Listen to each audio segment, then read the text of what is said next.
Good evening and welcome to another in our Talk Sports series where we get to speak to the movers and shakers in sports, the sportsmen, the sportswomen, also the administrators, both past and present.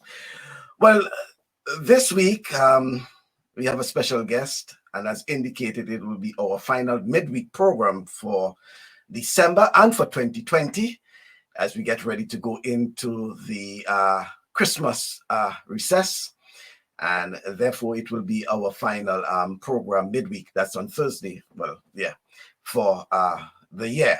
We'll have one final program, which will be our Saturday program, extended program, which will be on Saturday coming, where it will be an open forum where we get to discuss things in general, recap, revisit, review 2020 in sports.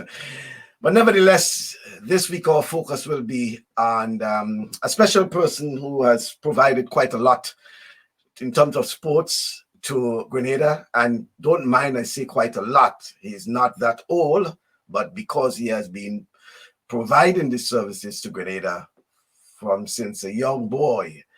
Let's welcome on our program a man from St. Patrick, Plains to be exact, originally from Plains, but still a St. Patrick guy. He is coming to us live from Montrose in St. Patrick in Grenada. Let's welcome Mr. Bruce Swan, who is also the competition officer for the Grenada Football Association. Good evening to you, Mr. Swan. Good evening, Mr. Bascom. It's a pleasure to be on Talk Sports. Right. It's nice having you, and it's long awaited, and we have quite a lot to talk about. First and foremost, Bruce, your role, and as I indicated, it's a very most enviable role as the competition officer, which means that you are the man responsible for scheduling and, among many other things, football in Grenada, and which, by the way, not just Grenada Football Association, because I think you are also part of the schedule for the Wariti Super Cup knockout. But let's look at the substantive role as competition officer, Bruce. What that really entails. Well, to start with, drafting regulations to get approval from the executive committee, and that is most critical for the competitions to move forward. When it moves from there, then it comes to drafting the fixtures, sharing it with the Ministry of Sports, of course, to see if the facilities are available for all the matches that you want to play. And once that is approved, is notifying the teams and more or less getting referees and ensuring putting all the logistics in place for us to have a match. So that is it in a nutshell. But it's definitely a lot of work in the background taking place because you have to communicate with several different people, even within the GFA, the communication officer, commercial. You have to ensure that the sponsors are satisfied and so forth. So, but in a nutshell, this is generally what I do for every competition.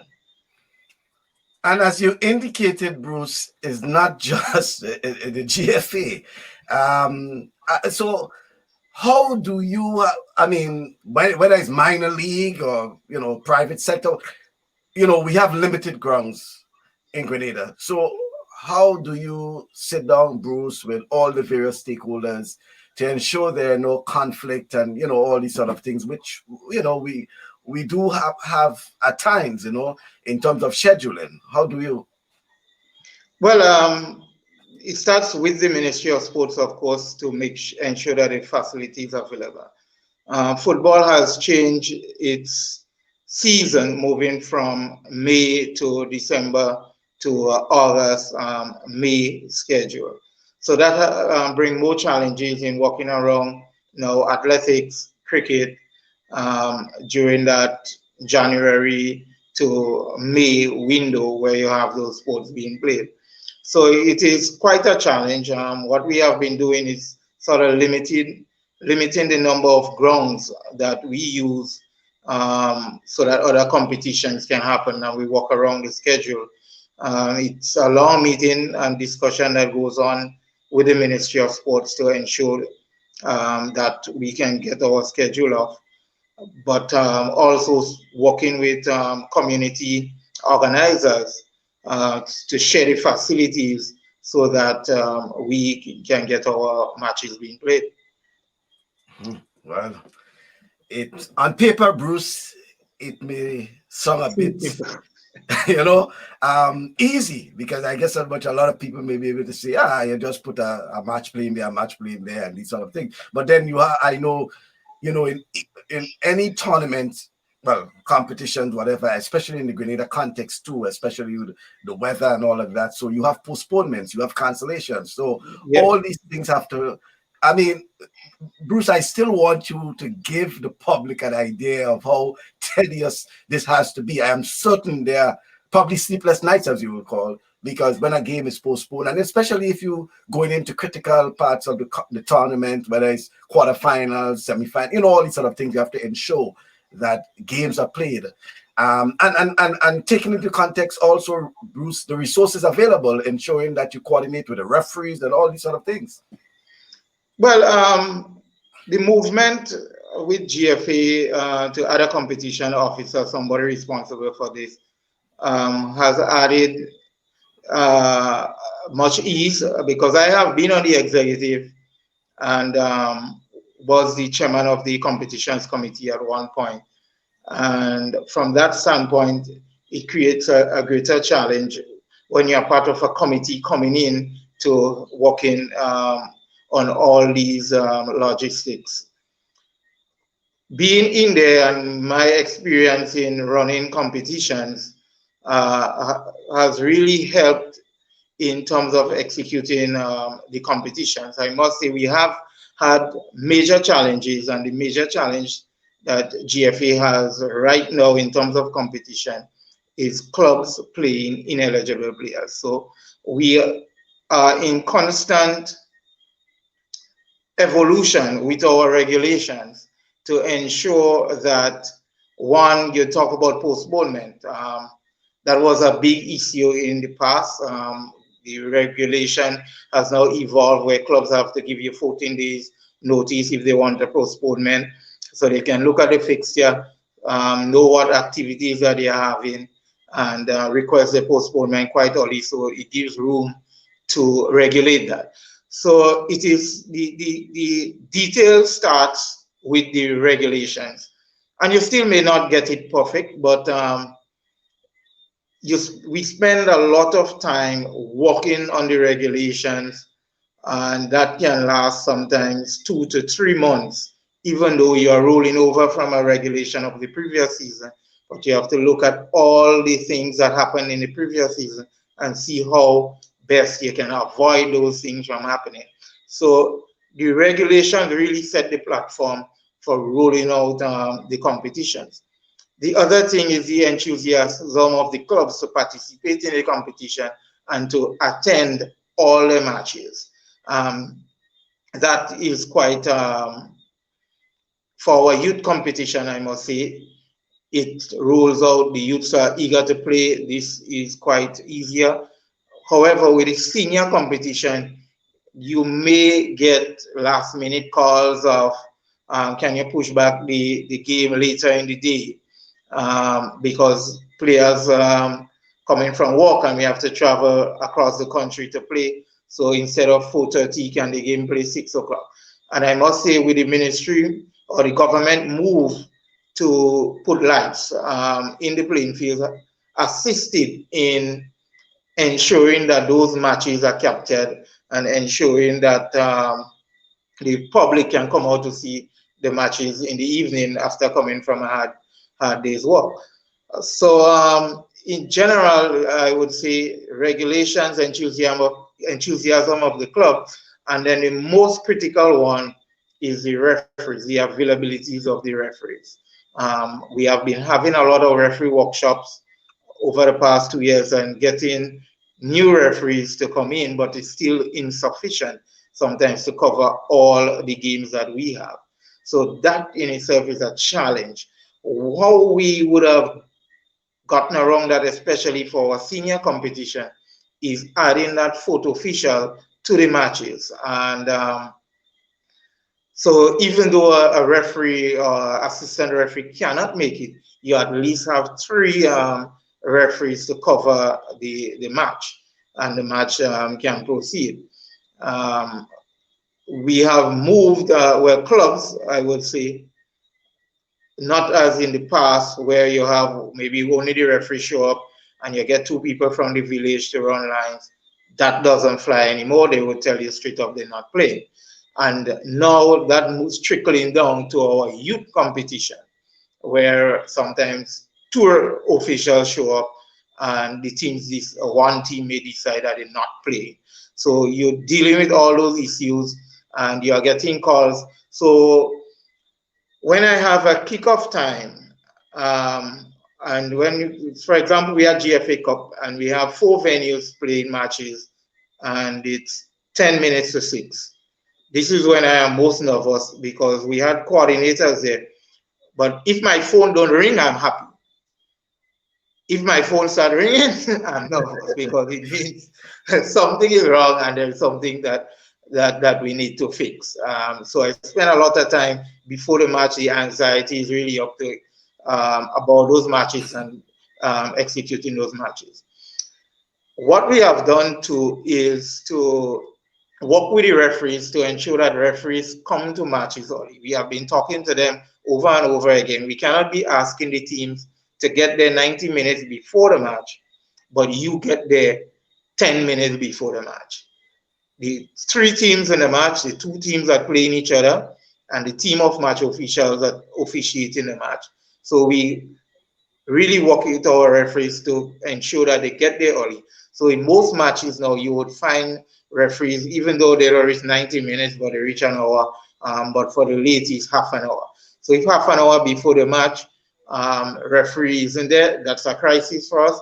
We start making calls. Why you're not on the venue? Because we are on the drive to start our matches on time. We really want all our matches to start on time, so that the fans are satisfied that they go to a match for 4:30 and the match kicks off at 4:30 and not 5:15 in some instances, or way in the past 5 o'clock, and the team only get about 45 minutes of football. So multiply doing this for the senior tournament, youth tournament, under 19, we have under 15. Now we have women competition, U15 women, U13 girls have to be coming in, and we're going to be also bringing in U10 girls and U10 and U13 boys. But we also have U17 parish that we're going to be doing in August, and which we intend to make the U17 competition also a club competition, so that the clubs themselves have all the different levels of football playing in GFA. So it's a lot of work preparing for those competitions and ensuring that these competitions happen. And this is on the backdrop of a FIFA requirement, which require associations to have 6 months of football, play at least 90 matches with at least 10 teams. And for the senior, you have just the senior competition, but for youth competition, you must do that for 2 levels of youth competition, right? And that is on both boys and girls.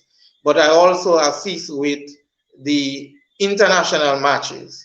So you're speaking about the national team also have to play at least 4 matches per year, both boys and girls. And on the youth side, 2 youth national teams on boys' side and 2 youth national teams on girls' side have to play 4 international matches. And I'm quite involved. If there isn't a competition that do not cater for the 4 matches, then we may have to find a match. I was involved in putting on 2 matches in Carriacou so that St. Vincent and Grenada could play each other, so both of us can meet the requirement. So you have all these things happening, and I am involved in all of this. And with that, I am a CONCACAF match commissioner. So I travel to matches as well to ensure those matches and then the matches are played and played to the standards. So wow, quite a lot, Bruce. quite a So lot. yeah, And but that doesn't include my technical input to the football. right. So yeah, and you know, it was a nice segue into 2021 because you started naming some of the competitions, and it seemed as if some you know, the GFA is basically adding new tournaments, you know, barring COVID 2020. You know, how many of these tournaments you were able to stage and complete?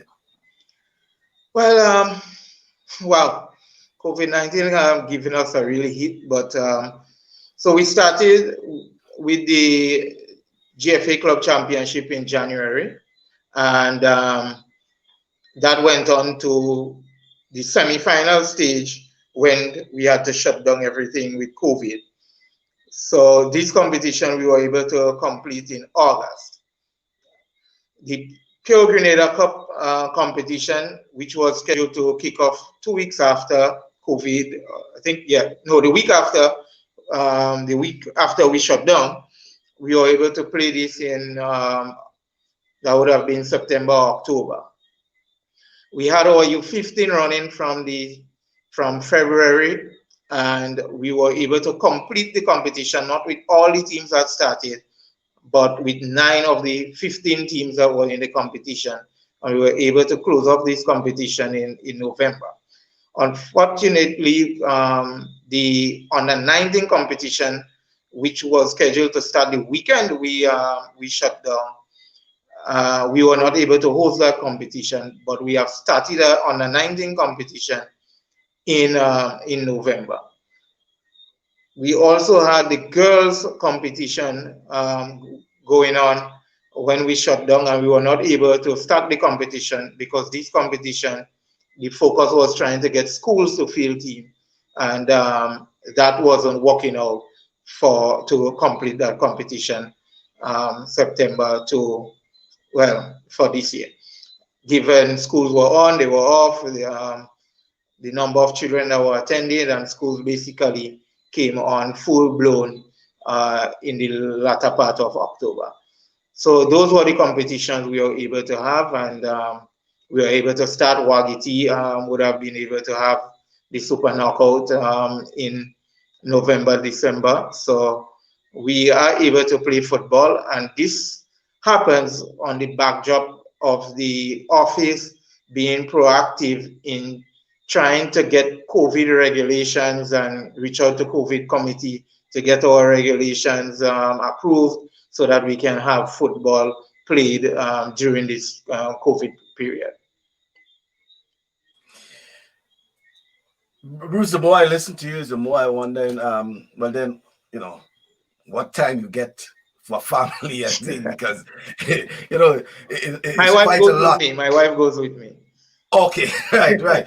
But, you know, you mentioned a lot of things there that I want us to, you know, get into a little more details, because one has to do with the youth tournaments. I think it's under 10 and the under 7, you know, all these various, the age group tournaments in particular. And it appears to that it's also a concerted effort by the GFA to ensure that we move away to just a team and more clubs and club development, and development as well.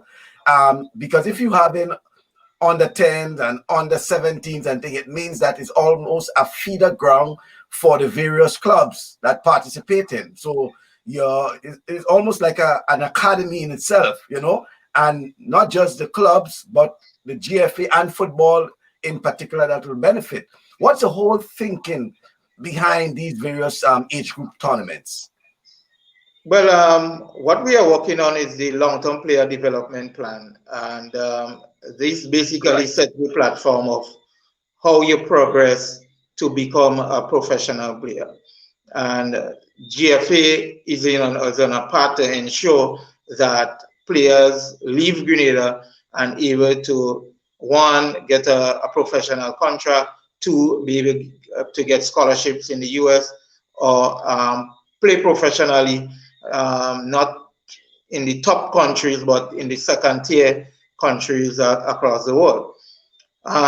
So obviously, we have to start from the bottom.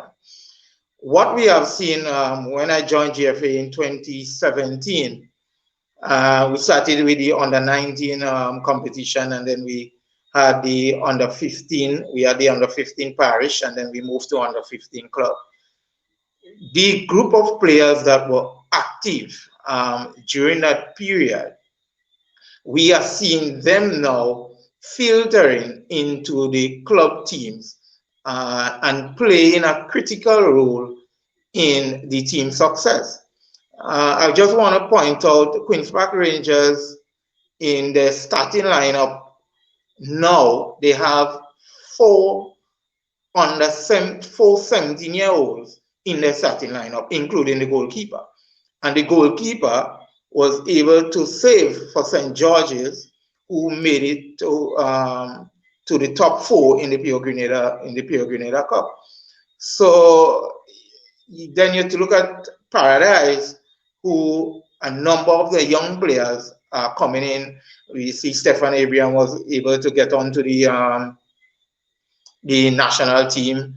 They also have one Montel Joseph coming in. They have a striker, tall Joshua Isaac.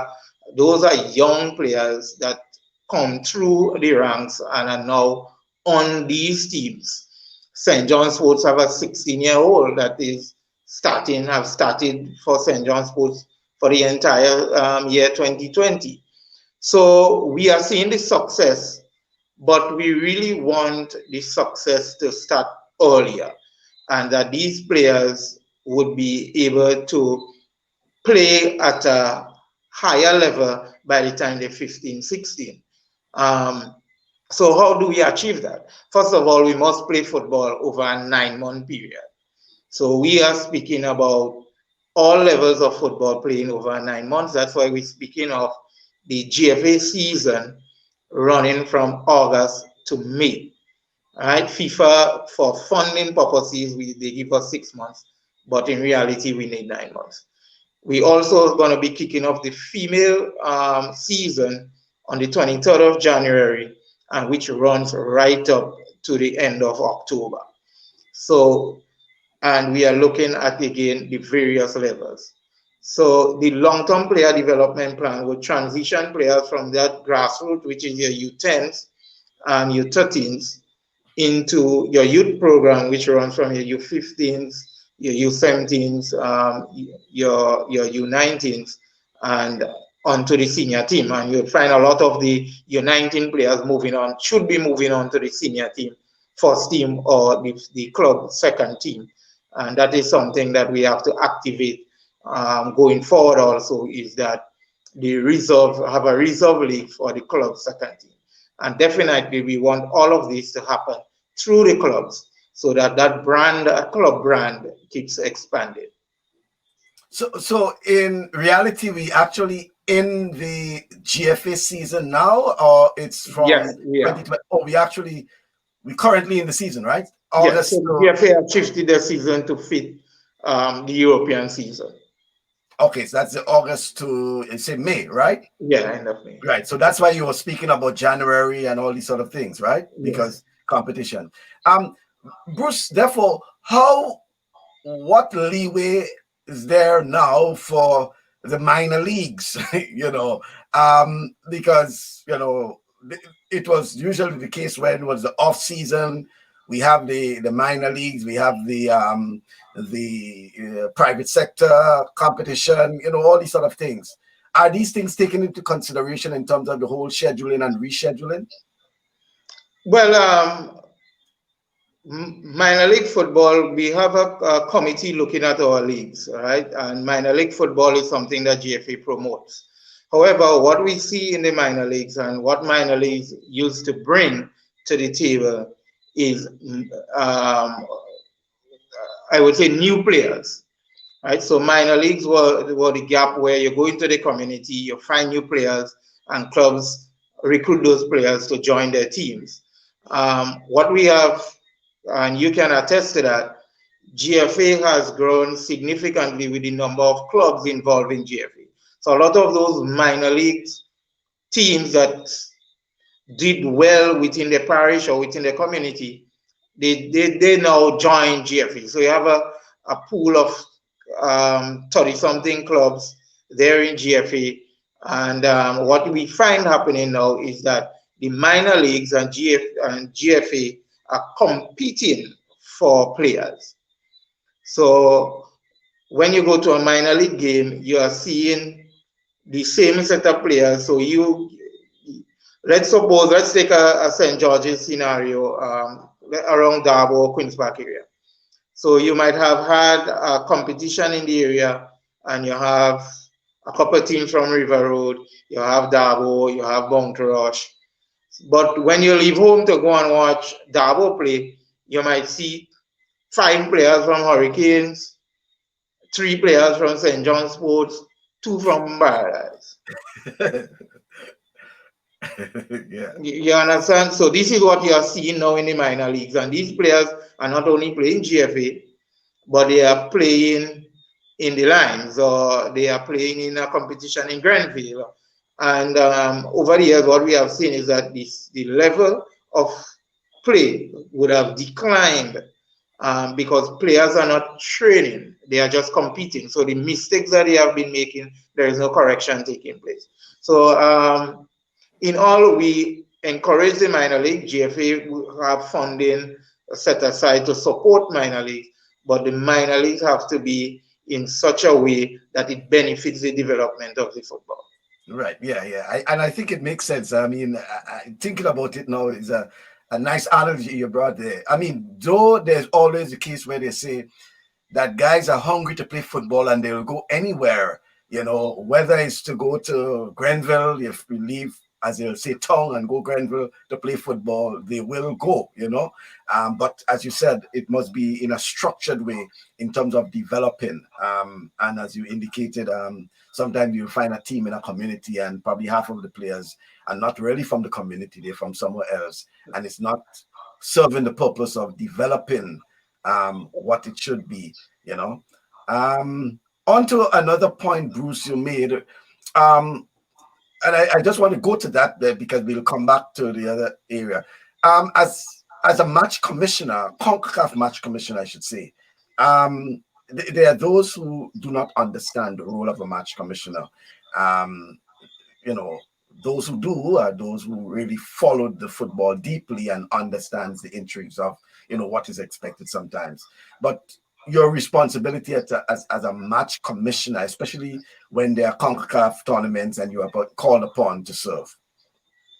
Well, as a match commissioner, your responsibility there is to basically ensure that everything is set up for the game and that the game can play. And you do not want to be in that position where you want to put off or call or contact CONCACAF to say that based on the facility or based on this, I don't think we should go ahead with the game, and that you make a decision to call off a game when teams travel from afar. Players travel to come in.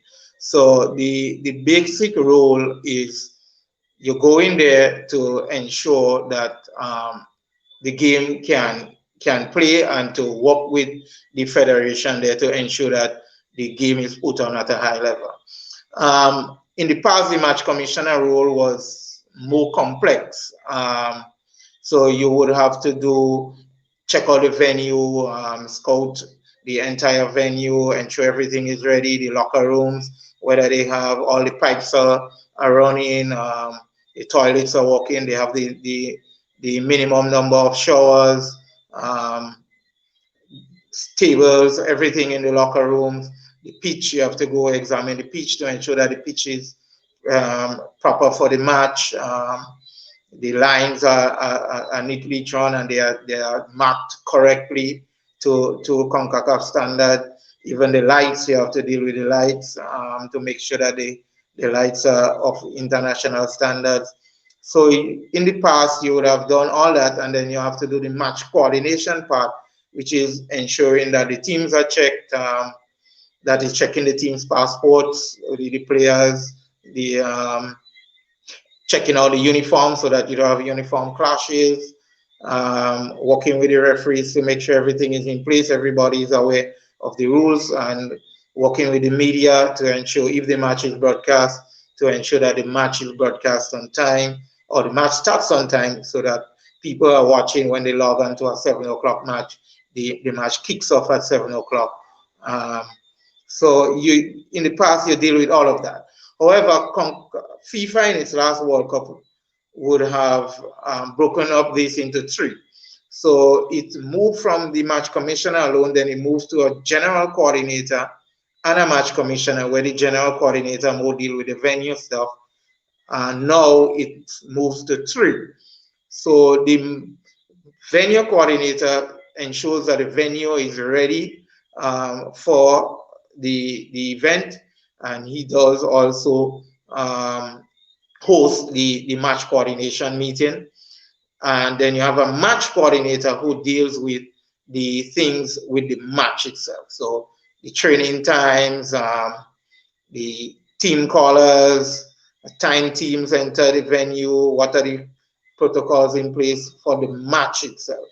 And then now the match commissioner is more the person that goes in there to ensure that these things are in place. So the venue coordinator would arrive 3 days before the match, and the match commissioner, the match coordinator would arrive around that same time, and then the match commissioner comes in and just do the general checkout just to ensure that everything is in place so that he can say, we're good to go, everything is good, we can go ahead and play the match. Mm-hmm. And I assume you are one of a few who are current match commissioners. We have three of us, okay, Mr. Joseph, okay. the president, Well, and the vice president, Mr. James.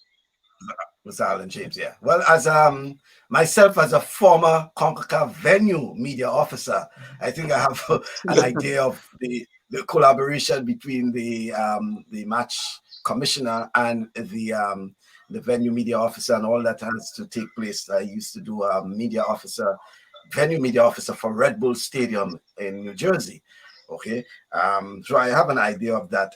But I want to congratulate you, Bruce, because in addition to that, I also know that you has completed the FIFA Executive Football Executive Program, right? Mm-hmm. Intense program. I actually went through the the syllabus and all these things, and I realized it was very intense indeed, and it took quite a while for you to complete that because of the in fact they had to break it up in segments for you to complete it. Yeah, so we were doing like about 4 syllabus in a 4-day span, something like that.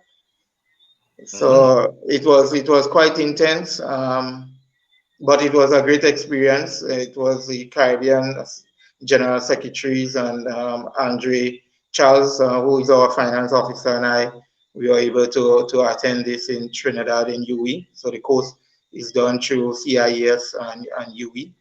And at the end of it, you get a certificate.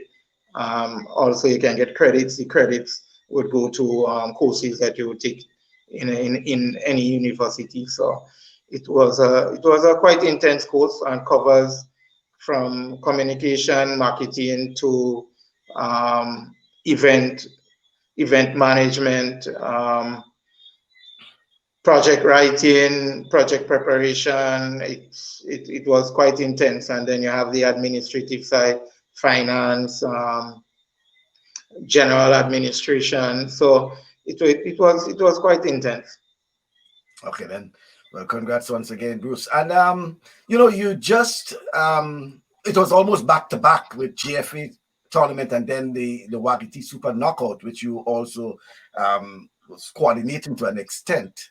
Let's just briefly talk about the first, probably the GFA tournament that preceded, the Wagiti Super Knockout tournament.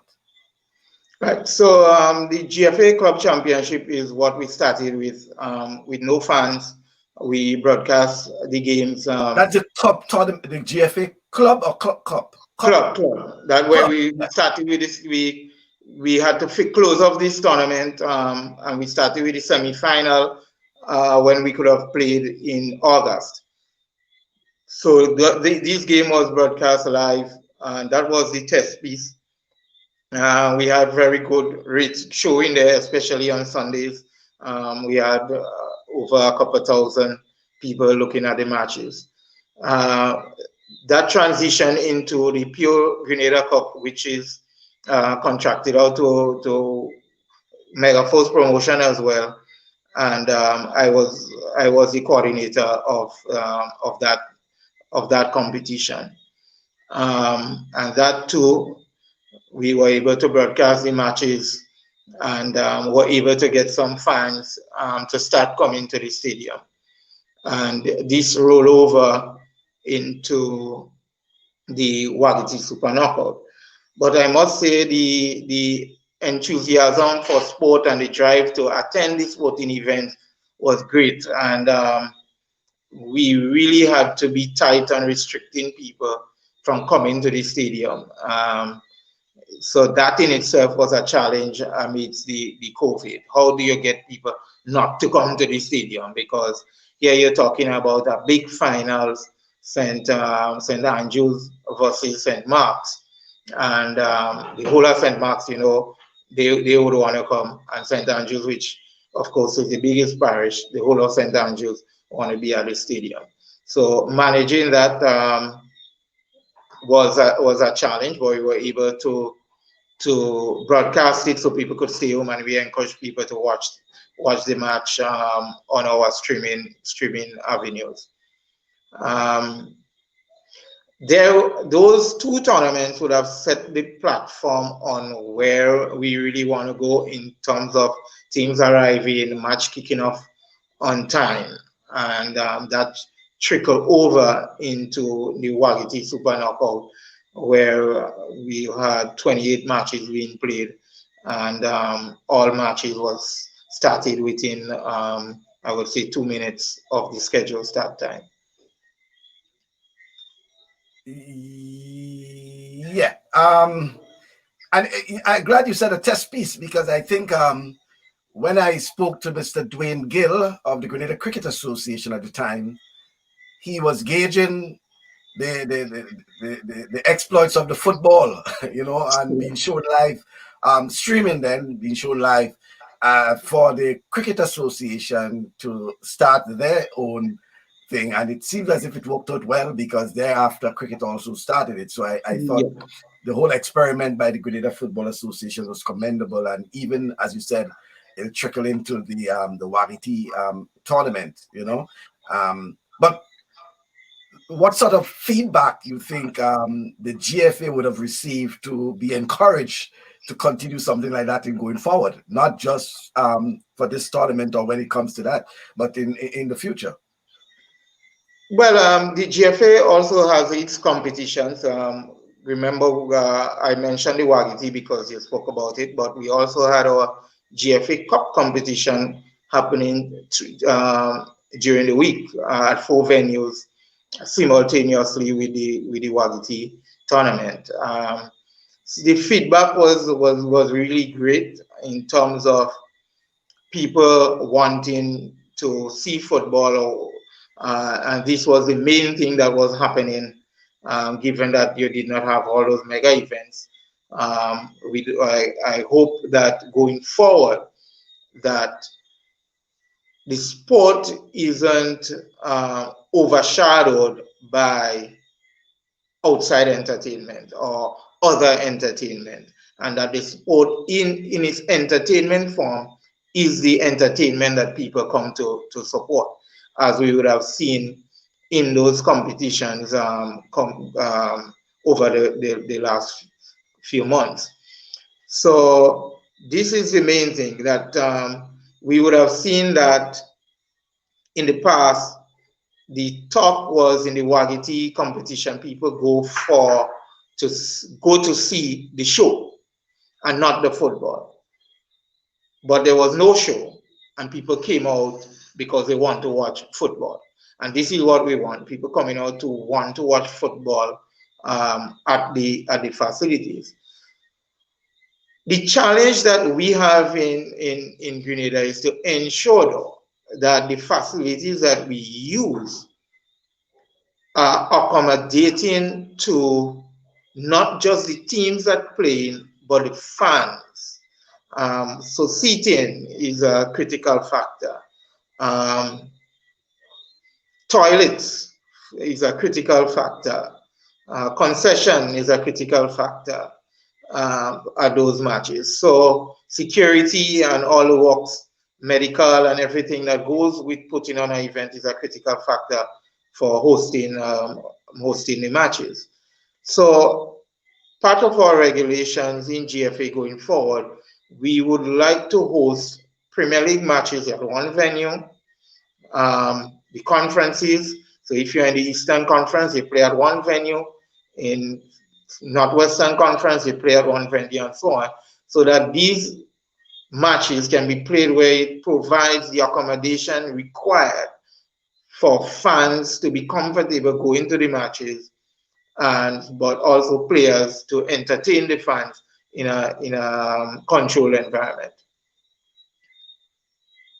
But Bruce, there will be the argument that how do you bring this high level of football and competitiveness to the communities? Lack of a better word. If, for example, some of the communities do not have the stipulated requirements in terms of facilities, the bathroom, concessionary, etc., etc. How the GFA hopes to overcome these challenges to ensure that no one is probably left out in terms of competitiveness, and especially for teams, in communities, and meaning that because they don't have it, it means that they'll have to go and use some other area as their home ground or something like that. So, well, the reality is that we are working with the Ministry of Sports.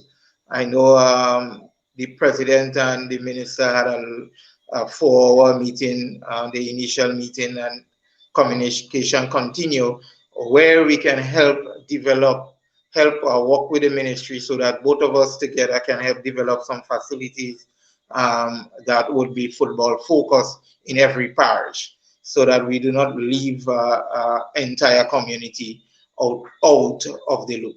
So those conversations are happening, and in the future, what you will see is better facilities to play the sport. I must say, when you look at the sport being played on a ground like the National Stadium, and you look at, I do not want to tarnish anybody, but a ground on the outside where it is very bouncy, you can see the level of football change drastically from the bouncy ground on the outside to the National Stadium. The quality is much better, and people would really enjoy that. Even the players enjoy going and play on a ground where the ball, when you pass a ball, it is expected to come on the ground and it doesn't pop up in your face. That the keeper can go for a ball and it doesn't bounce over him and goes into the goal.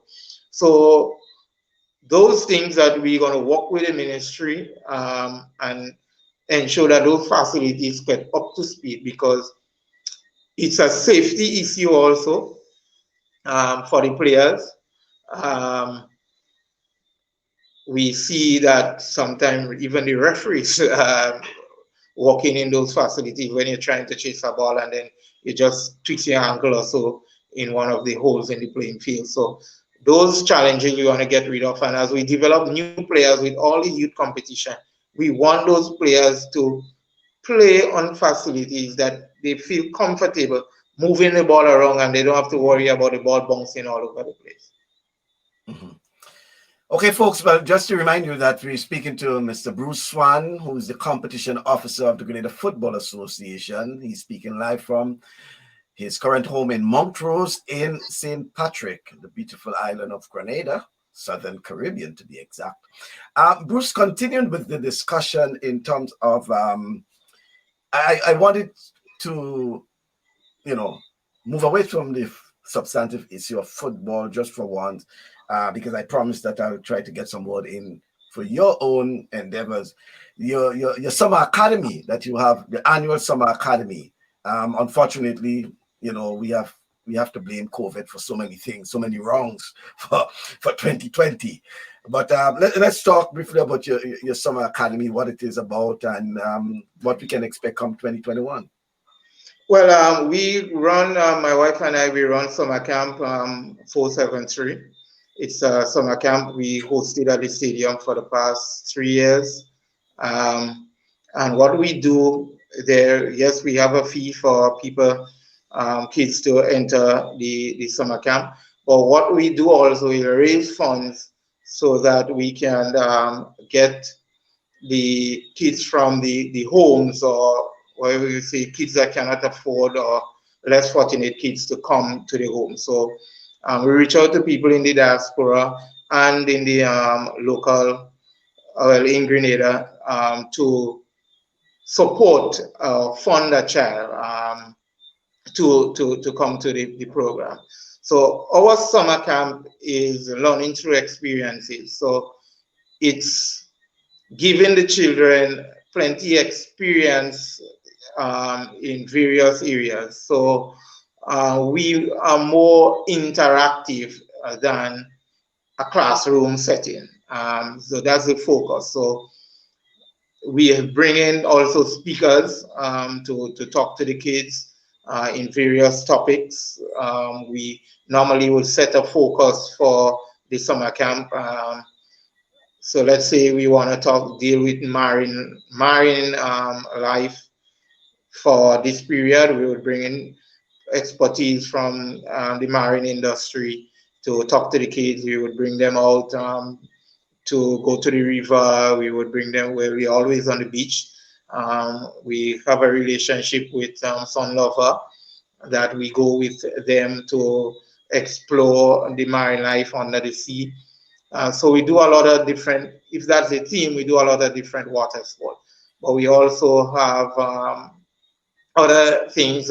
We do agriculture, expose them to our history, do the museum. We have done Rome Museum so that they see where people would have come from and things that they use, and things wasn't always the way it is, but they have a first-hand experience in doing those things. And that's why we say our camp is about learning through experiences.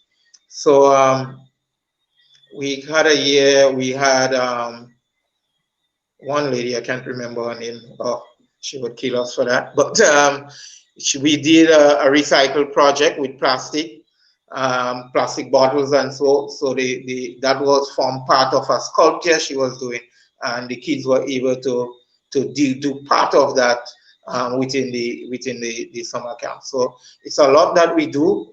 In 2021, we're looking again to run from the first Monday after school closes, and we go to the first week in August. It's about 5 weeks, and they get enough activities to do, and they never want to go home, so it's a good thing. But the support is really good. We encourage people to support because we have a good relationship with the Queen Elizabeth Home, where once we get the funding, then we tell them, okay, we get funding for 6 or 7 or 8 kids, and they will send those kids in, and the kids get they get all the experiences plus meals and stuff when we provide meals. And they enjoy it, right? The kids. Oh, oh, you have lasting relationships built there, and like I said, the kids never. The camp is run from 8 o'clock in the morning to 4 o'clock in the evening, and at 4 o'clock, when the parents come for them at 4:30, they are running the other direction instead of their parents' vehicles or even wanting to go get bus. So they have too much fun. I'm not hearing you, Michael. Yeah, I was asking, you basically seek support and assistance and donations from members of the public, diaspora as well as local, right? Yes. Yes, and they can do that through By contacting you, Bruce, right? By contacting me or contacting my wife, yes. Okay then. Okay, but we'll see if we can A make lot another. of things that we need is like even coloring arts material, because we do arts on particular day. Um, they go to the beach every Thursday, so some of the kids, they will just need like a swim hat or goggles, just those little things that would make the experience much better. Um, but everything is welcome. We do a lot of craft and so forth. And like I say, it's an activity based. So any activities stuff that you have, you can send it in, and we'll make sure the kids have fun using it. Yeah. Well, folks, what you can do, you can contact Bruce, and he'll be able to give you an idea of sort of a bucket list of what so they will need for the summer camp. And you certainly will assist and bring some chairs to those kids. Seems Of like course. it seems as if to be a lot of fun for those kids. Because they have 8 to 4. We are the only camp that runs 8 to 4, and kids don't want to go home. Oh my God. Yeah, I could imagine. Yeah, they probably consider you yourself and wife as adopted parents. Yeah, so that's why And they don't want it's a to. great joy when you meet parents, you meet the parents in the supermarket, you meet the kids outside, So, yeah, we actually have kids that came from the US, that came in and came back, and want to come back. We have a kid from England that came, and then in following year he came back because he had so much fun being in the camp and learning so many things. So, did we have anybody? We have one child from Carriacou that comes on every year to make sure he's part of the camp. So we have kids from the camp is hosted at the National Stadium. We have kids from the St. Patrick's that travels down daily just to enjoy that, and they do that year after year. So, I mean, it's just the experiences that we give them, and they're meeting people from various backgrounds, and not just the kids that in the school. Um, they enjoy it, and they Yeah, look forward to meeting each other the next year. yeah.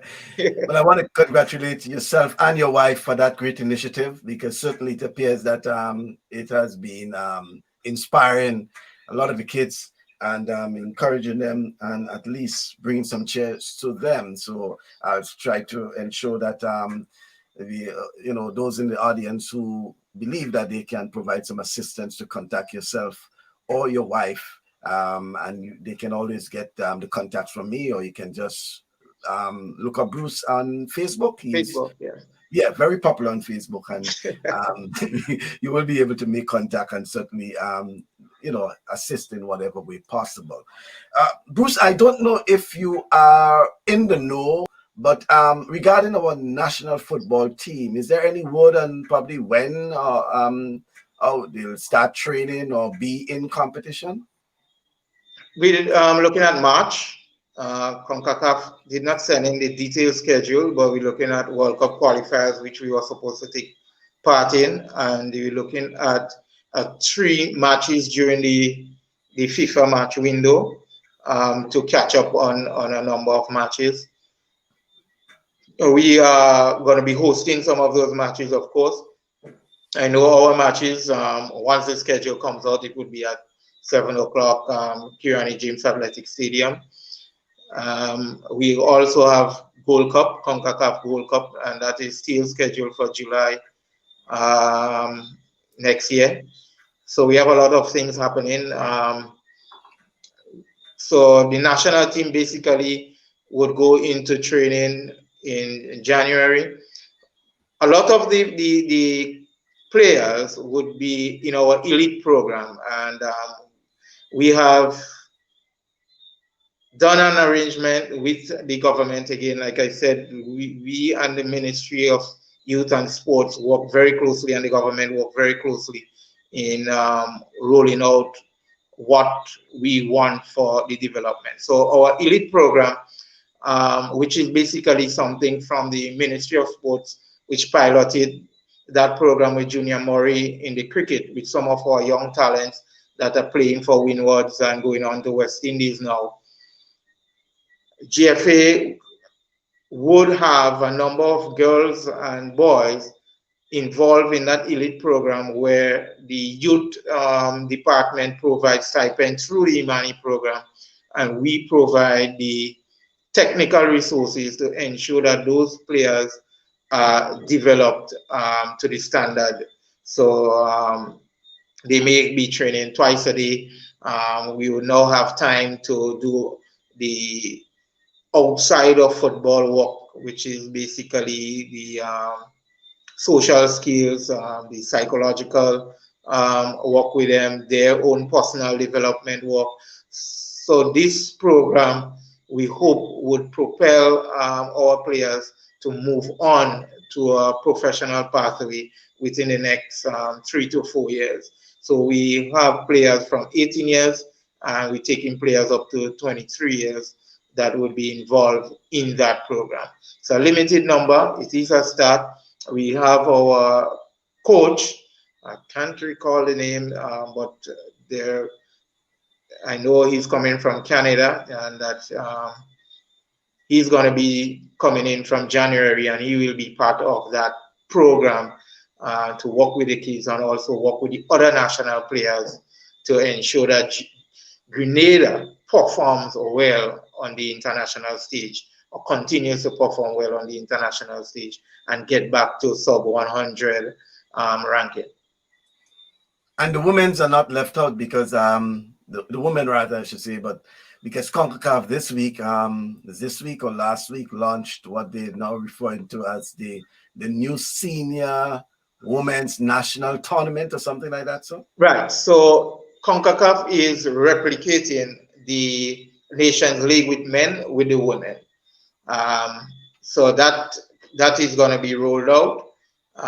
So the ladies going to have consistent matches every year during the women international window as well. So it's a lot of football, but it's a lot of expense. And while people out there say, oh, GFA getting a lot of money, but people need to know to send out a team, it costing us $150,000. It's not like government is rolling out monies to say, oh, the national team is going and play, here is the support and here is it. So I spoke of a number of matches that have to be played in every category for the year. So you're speaking about at least 4 men matches, right? So that's already $600,000 gone. Whether we staying home or whether we traveling, hotels and everything, transport, everything, bringing in players, right? So that's a 600,000. You're talking about women's side, that's another 600,000. You're talking about youth tournaments, and if you're speaking about that, it depends on how the tournament is organized. If they're going to one venue, yeah, that's another 150,000. But where there is a qualification and you go on to the next leg. So let's suppose we have seen now that our girls team especially have been qualifying in the preliminary and moving on to the final stage, right? So that in itself there is about another 300,000 within the year. Then you speak, and I haven't even involved the training component, right? And to prepare the girls over that long period, because now is no longer you can have a team just 2 months before competition, play the competition, and then you're done. 3 months, you have a coach and you're done. It's consistent. So you have to employ and have the girls in training over and boys in training over a consistent period. So GFA now is looking at about 8 teams consistently preparing for tournaments, 4 on the girls side, 4 on the boys side every year, because you have the U15 boys have to prepare, and the year that they have CONCACAF, the year before they have CONCACAF U15, they have CFU U14. So they must be in preparation. Your U17 must be in preparation. Your U20 boys must be in preparation. Your senior team must be in preparation. And that's on both sides. So, and they would have matches throughout the year. So it's a very expensive venture to have those teams in preparation. And that's why we call on our sponsors to come on board with GFA, to come on board so that we can give these kids the opportunity and these players the opportunities to expose themselves to the international market where they can become professionals and get selected, move on to university so that they can advance themselves. Um, it's the opportunities are endless, but we really need the support because while they're saying FIFA, yes, is supporting, but it is not enough to cover the entire international calendar that we have to fulfill together with our local calendar. And as we speak about earlier, the road to development and that football should be played at all levels. Right, Bruce. But you speak about the women's league, the CONCACAF Women's League. Is it also that the GFA is looking to have something parallel as well for as how they have the Premier League or whatever it is for women's in Grenada? Right. By the way, folks, we're going just beyond extra bonus for Bruce Swan because it's our final program and we really want to get as much as possible. I know we finish our hour, but we have that extra with Bruce. Yes, Bruce. Right. So with the women, we have tried several things, and we are going to be going into a seven-side league. We have those clubs on them already signed up. We have Paradise, we have SAFL, we have Five Stars. We have Boca Juniors is back in only with girls. We have St. Mark's. We have St. John's Sports, Queen's Park Rangers, FC Comahan. Honved is trying to put together a thing, and St. David's has to confirm their team also for the competition. We have Hampshire United as well in there. So, and we are asking teams to have both under 17 and under 15. We're going to play the under 15 5v5. We want the girls to get a lot of touches and 7v7 for the seniors. And the U13s are going to be 5v5 also, and U10s 3v3. And all these matches will take place from February, because we do the official opening on the 23rd of January, and matches will start the following weekend. So you're looking at the 30th and 31st January, right up to the end of October. We want the girls to be engaged over that 9-month window. So we have that 7v7 over a 2-year period, and then we hope this breaks out into 11v11 as those younger ones move up through the clubs and able to facilitate or have that pool to have a competitive 11v11 squad. So GFA is indeed doing their part on the competition side of things for the girls. Right. Oh, it's good to hear that, Bruce. Bruce, just by way of information, are you still seconded from the Ministry of Sports? Yes, I am. Oh, you are. So, okay, that's good to know. Well, folks, just to let you know that we talk a lot about football, but you know, I didn't get to put in the part where Bruce himself, a former national athlete, Bruce, competed in track. Special was the 200 meters at Wichita State University. Yeah. Yeah. Right. And that was back in the early 2000, 2001, 2002, 2003, somewhere around that area there, I know. And Bruce apparently still holds some records. Well, I believe there might be still some records. Bruce. Yeah, I think I'm on 5 of those school records. Right. Because when you type the name Bruce Swan, you will see Wichita State University come. Yeah.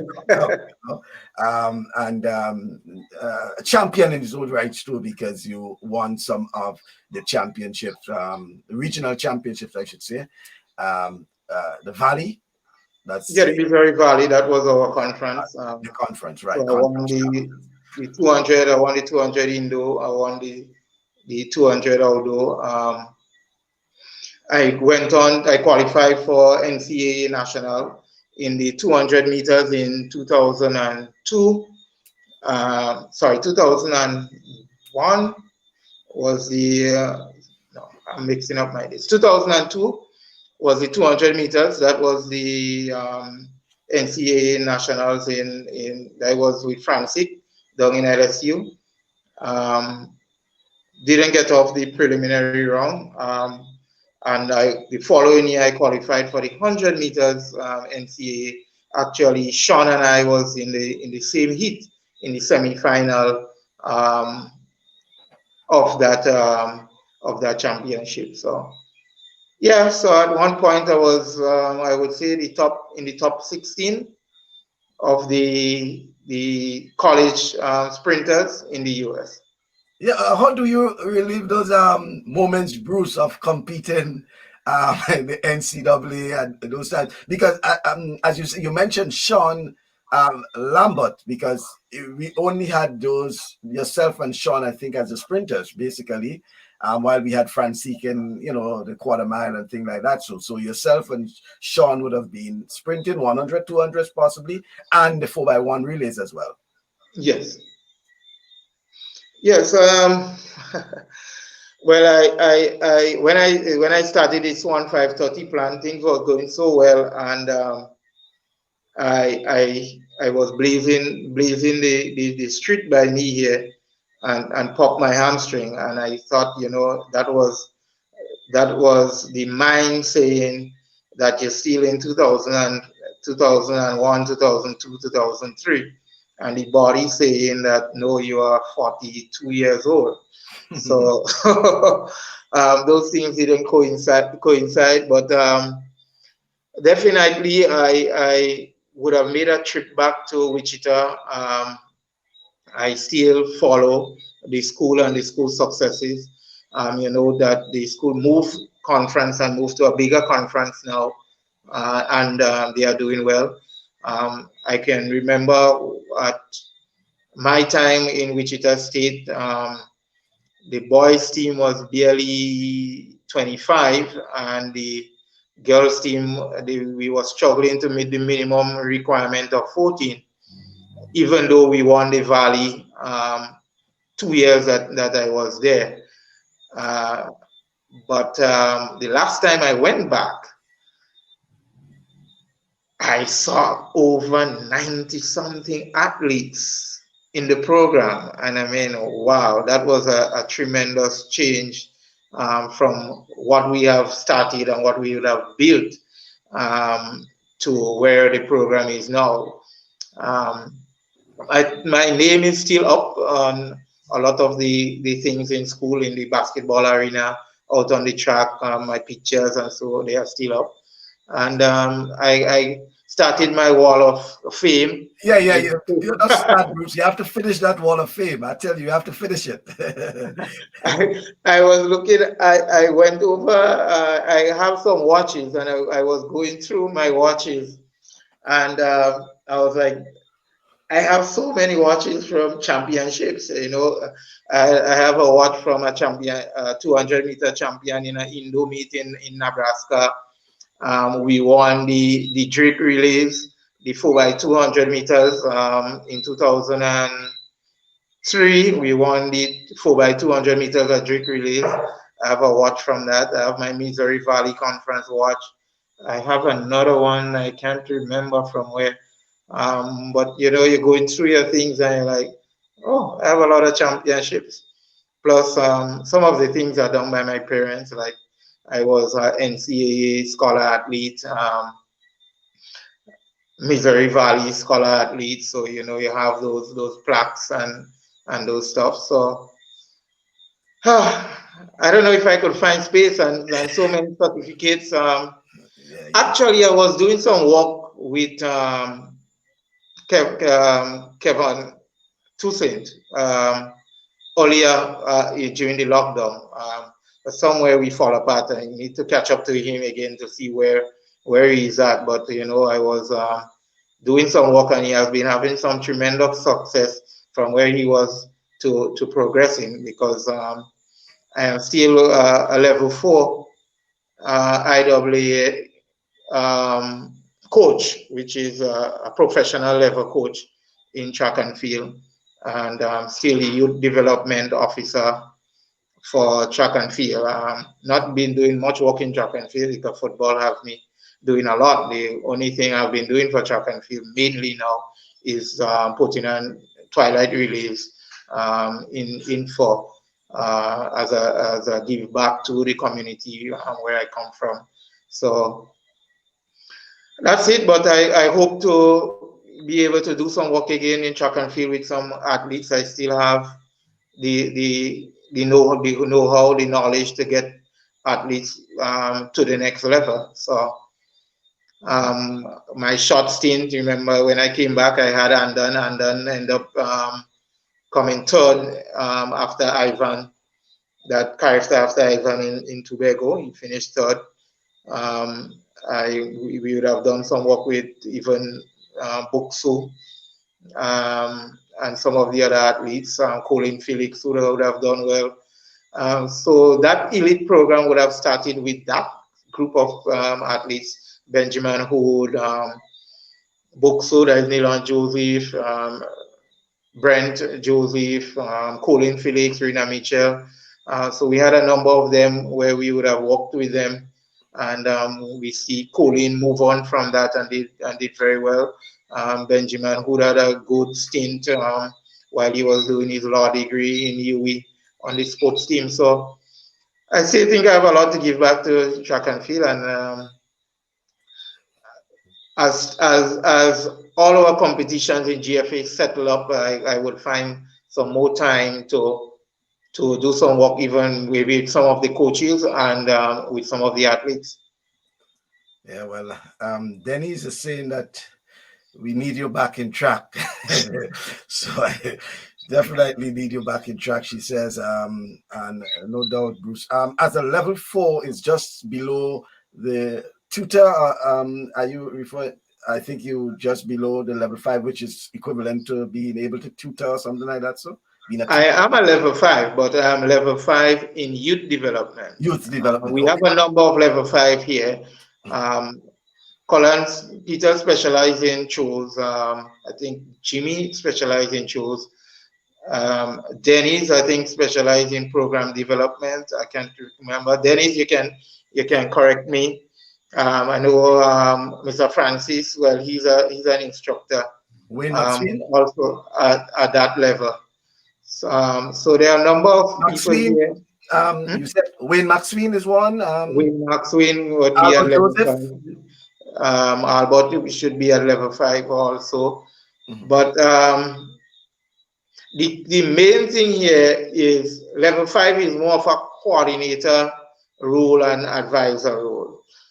The level 4 is the professional athlete development. That's the key component if you want to coach professionally. But if you want to develop programs and so, you can specialize in that. If you want to just work with youths in terms of youth development and plotting the way forward, how do they go through puberty and things you should do at different levels as they go through puberty. You can, the whole training that I did covers that and that structure, and it can be applied across every sport. You know, Bruce, interesting enough that whether it's football, whether it's track and field, whether it's swimming, and I'm saying that because you know, we confirmed that you're seconded from the Ministry of Sports, so you worked within the Ministry of Sports before and still to an extent have that relationship. So you have an idea of what I'm speaking about. In terms of technical personnel in various sports in Grenada, I think Grenada can hold its own when it looks, probably comparing to that probably of the OECS or even the Windward Islands, in terms of per capita technical personnel who are trained, whether it's basketball, swimming, track and field, you know, football. Wouldn't you agree that is a fact? Oh, well, we always speak about that, and sometimes the unfortunate thing is that people think that they need to go outside. What I can say is that from a coaching standpoint, we have a lot of technocrats and that can match up to anybody in the world in terms of the levels of coaching. What we are not exposed to is the level of competition on a regular basis that would propel our athletes to perform at a high level week in, week out during that competitive phase. And this is what also propel your performance. So you can work with your athletes, you can work with them, but if they are not getting that high level of competitiveness, they would not advance. But because of the foundation that we set here, you would see that a number of our athletes in various fields, when they move on to that competitive level, they do extremely well. They just blossom and turn into great fruits, so to speak. So the foundation that is set is a great one because we have the technocrats that can do that. And the competitive environments they are put into allow them to grow and develop into great fruits. Quite interesting enough, Bruce. I want to thank you very much, except if you have anything else to say that I didn't touch on, because as I indicated, it's our final midweek program for 2020. So we'll be resting for a while, but the invitation is always yours to let me know when you want to be back on the program so we can discuss other things. But I want to thank you for being on our program this evening, Bruce. Well, thank you for having me. And, I want to wish everyone all the best as we go through this period of COVID-19, and hopefully 2022, we all would be looking back and saying we have made it out, and that COVID-19 is not an issue that we are bogged down by in 2022. So I'm quite optimistic. 2021, we would have sports. We would have various sports, whether it would be limited in terms of fans. We ask for your support, not only for football, but for the various sports.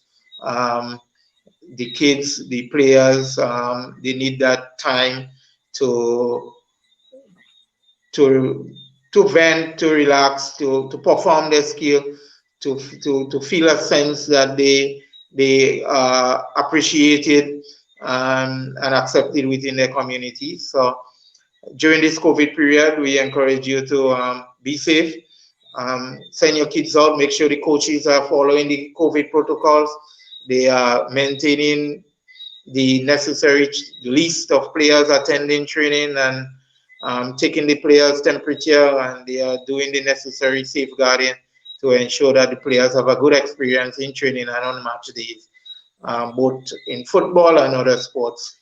And we wish you all the best, and I look forward to enjoying you in 2021.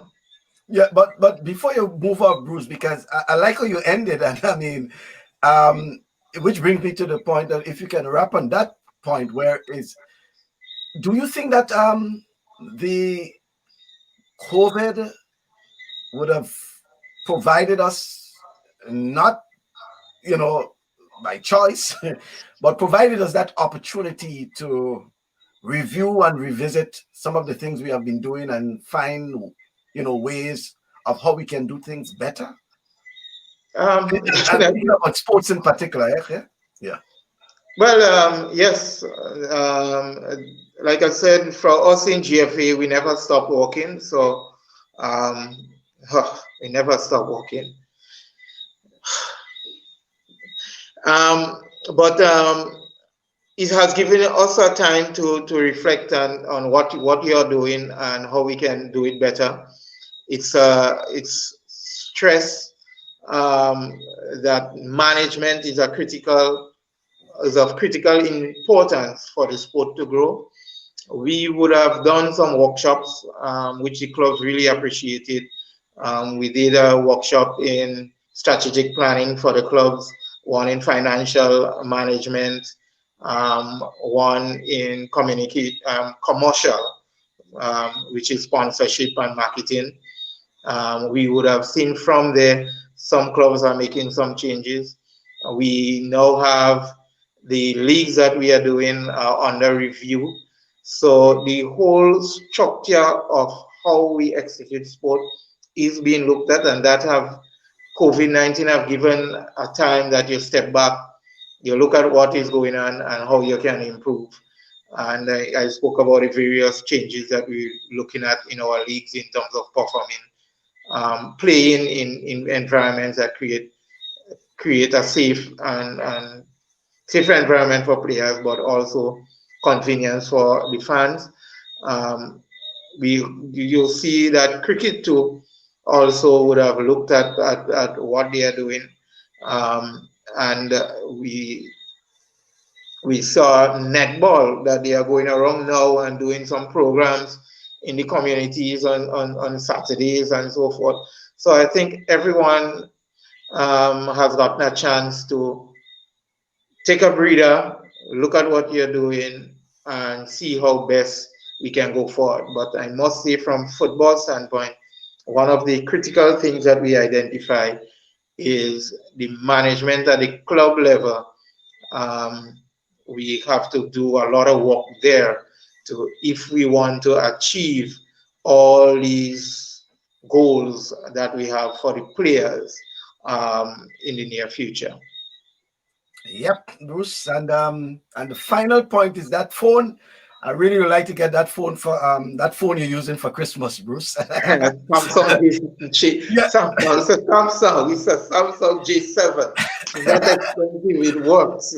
yeah. Well, I'm very impressed with it because as I told you, you told me that what you will see. I was concerned, but I realized that the phone, and I'm certain that The battery life is amazing.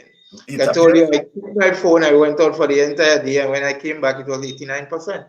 Right, and it held up for an entire program and the quality, everything. I'm very impressed with it. Folks, if you're looking for a phone for Christmas, check Bruce. He will be able to make a suggestion because that phone is a boss phone. I can tell you about that. Thank you very much, Bruce.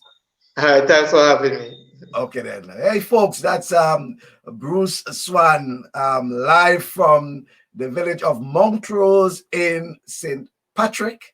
Bruce is actually from as he said, he's well from St. Patrick. Let's leave it at St. Patrick.